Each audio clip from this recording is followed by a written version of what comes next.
Hey everyone, this is Katie and I'm a distributor for Herbalife.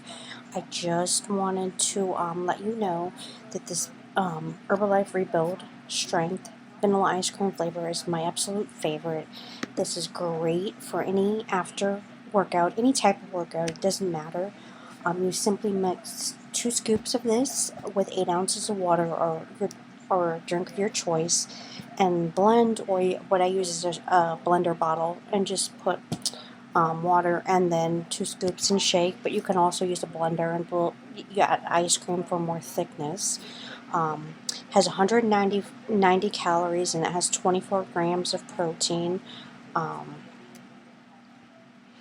it's great for 30 minutes after a workout. So it rebuilds fatigued muscle over a multi-hour period as carbohydrates, which blends support delivery of amino acids for your muscle synthesis to enhance muscle recovery. Has protein, which is vital to a healthy diet, as you know, and essential for building blocks for many cell components. Like I said, it's 24 grams of whey protein, 190 calories. It's great for athletes. I love it. Like I said, consume within 30 minutes. Mix 2 scoops of water or liquid of your choice. So just thought I'd share that with you guys. It's one of my favorites. It's a must-have. And always thank you for watching, and let me know if you have any questions.